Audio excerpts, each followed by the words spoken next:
Hello guys, good morning. बात करते हैं आज प्रैक्टिस सेट 22 के बारे में। यदि आप चैनल पर नए हो तो चैनल को सब्सक्राइब कीजिए और घंटी के बेल आइकन पर प्रेस कीजिए ताकि आपको टाइम पर नोटिफिकेशन मिल सके। गाइज, चैनल पर टॉपिक वाइज सीरीज चलिए। सीरीज आपकी आगामी परीक्षा में काफ़ी हेल्पफुल होगी। बात करते हैं आज के प्रैक्टिस सेट के बारे में। निम्नलिखित में से कौन भारतीय राष्ट्रपति लोकसभा अध्यक्ष भी रहे हैं? हमें बताना है कौन से ऐसे राष्ट्रपति जो भारतीय लोकसभा के अध्यक्ष भी रहे हैं। तो ये थे ऑप्शन डी, डॉक्टर संजीव नीलम रेड्डी।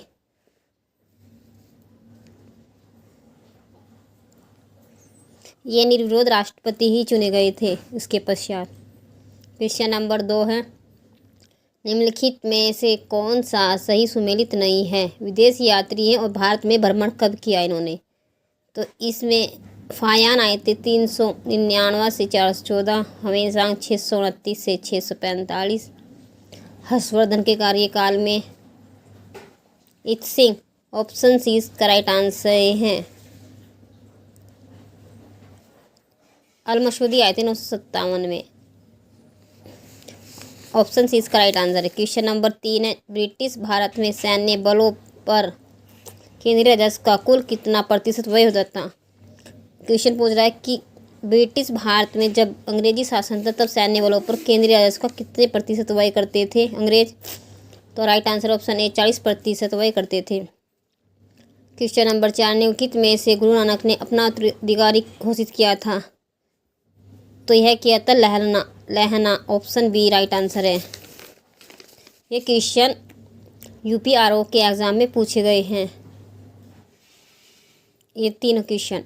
क्वेश्चन नंबर 5 है, शताब्दी के उत्तरार्ध में किसे कंपनी बहादुर की शान शौकत का स्थानीय प्रतिनिधि कहा जाता था? ऑप्शन डी इसका राइट आंसर है। ऑप्शन बी, शान शौकत का स्थानीय प्रतिनिधि कहा जाता था किसे? ऑप्शन बी, दरोगा को।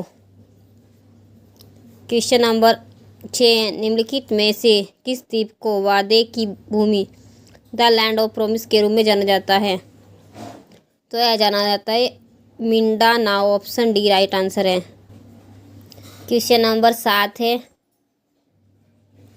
निम्न में से कौन सा वेब ब्राउज़र नहीं है? तो कौन सा वेब ब्राउज़र नहीं है? B option D, Google. Google एक सर्च इंजन है। क्वेश्चन नंबर 8 है, निम्न में से कौन सी आउटपुट डिवाइस नहीं है? आउटपुट डिवाइस नहीं यानी कि पूछ रहा है, इनडायरेक्टली पूछ रहा है कि इनपुट डिवाइस कौन सी है। तो इसमें आ जाएगा ऑप्शन डी, माउस जो है इनपुट डिवाइस है, ना कि आउटपुट। क्वेश्चन नंबर 8, निम्न में से क्वेश्चन नंबर 9, निम्न में से कौन सी मॉडिफायर की नहीं है? तो कौन सी की मॉडिफायर की नहीं है? तो इसका ऑप्शन है ऑप्शन सी, पॉज की। क्वेश्चन नंबर 10, स्टोरेज डिवाइस के मेन फोल्डर को क्या कहते हैं? तो यह कहा जाता है ऑप्शन ए, रूट डायरेक्टरी।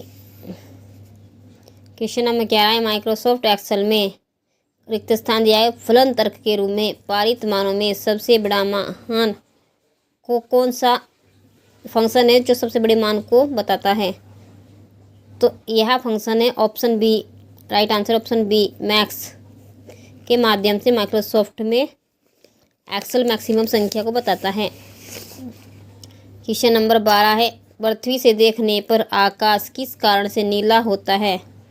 तो यह होता है, इसका राइट आंसर है ऑप्शन सी, सूर्य के प्रकाश के लघुत्तर तरंगदैर्घ्य का प्रकीर्णन।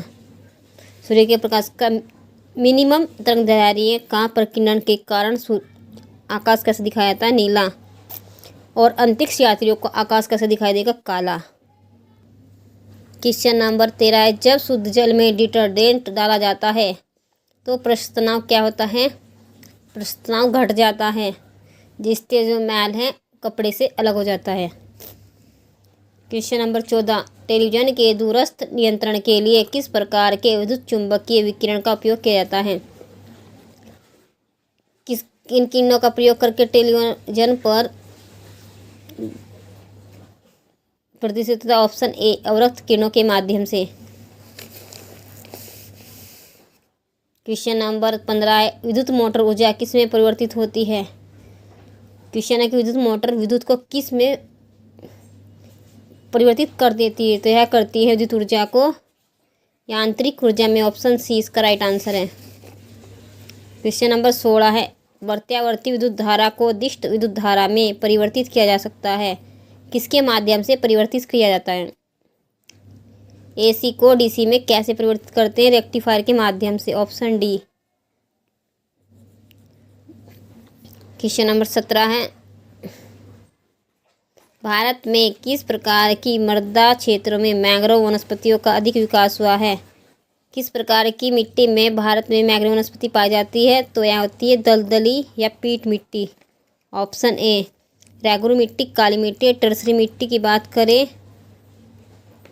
तो यह पर्वतीय मिट्टी होती है और कछारी मिट्टी जलोढ़ मिट्टी का दूसरा नाम है।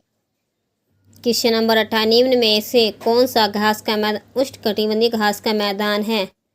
मैं बताना कि कौन सा घास का मैदान उष्णकटिबंधीय है, कौन से शीतोष्ण कटिबंधीय है। जो अन्य रह जाएंगे शीतोष्ण कटिबंधीय होंगे। तो इसका right answer option B, Campos Brazil में उष्ण कटिबंधीय, पुस्टाज हंगरी में शीतोष्ण कटिबंधीय, पंपास अर्जेंटीना के, कैंटरबरी न्यूजीलैंड के, ये भी शीतोष्ण है।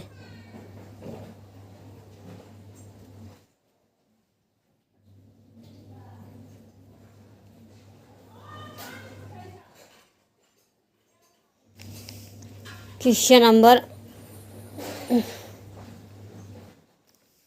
19 है, सूची 1 को सूची 2 से सुमेलित कीजिए। उस जल संधियाँ दी गई है और किस किस के मध्य स्थिति है। बात करते हैं बेरिंग जल संधि की। बेरिंग जल संधि एशिया को अमेरिका से अलग करता है, यानी कि साइबेरिया रूस का क्षेत्र, अलास्का अमेरिका का क्षेत्र है। ऑप्शन ए का 2।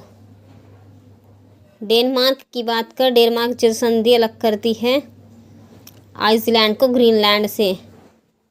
जिब्राल्टर संधि अफ्रीका को महाद्वीप को यूरोप महाद्वीप से, यानी कि मोरक्को। जिब्राल्टर जल संधि सबसे छोटी जल संधि है विश्व की। डोबर जल संधि की बात करते तो यह इंग्लैंड को फ्रांस से अलग करती है। Option D. और इंग्लिश चैनल से होती हुई गुजरती है डोबर जल संधि।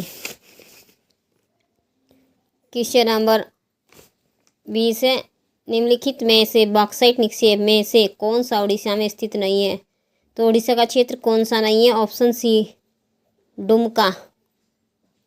क्वेश्चन नंबर 21 है, किस अनुच्छेद के तहत विधि के अधिकार के बिना करों का अधिरोपण नहीं किया जा सकता। करों के अधिरोपण के लिए विधि का अधिकार बनाया गया जाता है या किस आर्टिकल के तहत है। ऑप्शन ए, आर्टिकल 264। संसद को कर अधिरोपित करने के लिए 264 में को लागू के तहत विधि बनानी ही होती है, जारी करना होता है। क्वेश्चन नंबर 22 है, किस अनुच्छेद के तहत लोक सेवा आयोग के किसी सदस्य को हटाना या निलंबित किया जा सकता है। किस अनुच्छेद के तहत निलंबित किया जा सकता है। ऑप्शन बी, आर्टिकल 317 के माध्यम से। क्वेश्चन नंबर 23 है, किस आयोग ने पिछड़े वर्गों के लिए 27% आरक्षण की सिफारिश की थी। यह सिफारिश की थी बीपी मंडल आयोग ने 1978 में, और 1990 में बीपी मंडल आयोग की सिफारिश को लागू कर दिया गया था। अगदी ओबीसी में बात करें, महिलाओं को ओबीसी वर्ग में रखने की सिफारिश की थी काका कालेकर आयोग ने।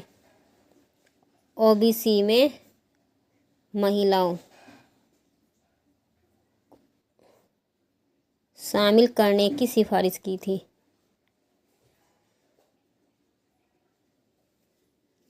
ऑप्शन।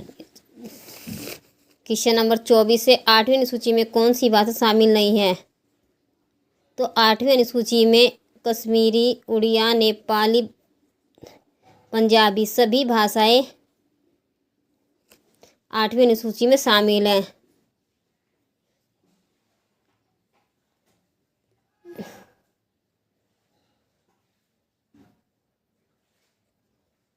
सभी भाषाएं 8वीं अनुसूची में शामिल हैं।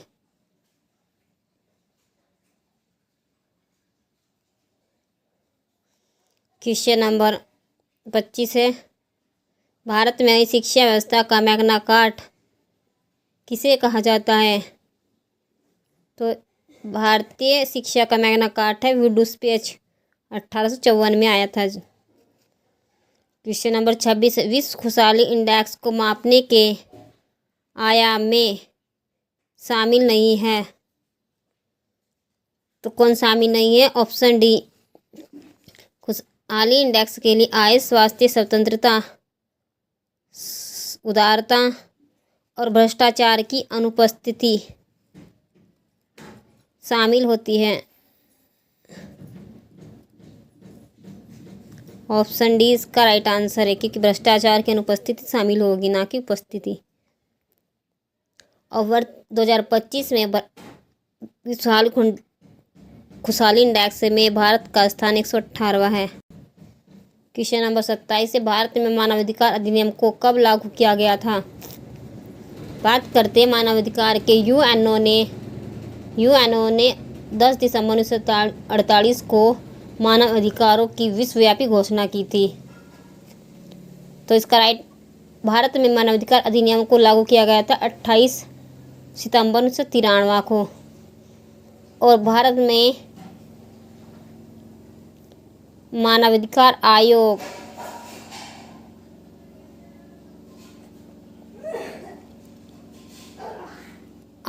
की स्थापना हुई थी 28 अक्टूबर 1993 को, एक माह के पश्चात।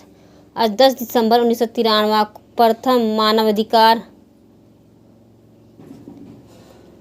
दिवस मनाया गया था। तो इसका राइट आंसर है ऑप्शन सी। क्वेश्चन नंबर 28 है, यूएनओ की किस मुख्य अंग को विश्व की लघु संसद कहा जाता है? तो यह कहा जाता है ऑप्शन ए, महासभा को, जनरल असेंबली। क्वेश्चन नंबर 29 से, निम्नलिखित में से वो पक्षी करीबी इंडेक्स के सूचकांक में शामिल है? तो इसमें शामिल है, ये सभी इसमें शामिल है। इस सूचकांक में 10 सूचकांक होते हैं और 3 आयाम। स्कूल शिक्षा, बिजली, पत्ती, पीने का पानी, खाना बनाने का ईंधन, नटापन, बच्चों का स्कूली शिक्षा आदि शामिल है। ऑप्शन सी इसका राइट आंसर है। क्वेश्चन नंबर 30 है, खाद्य एवं कृषि संगठन की स्थापना कब हुई थी?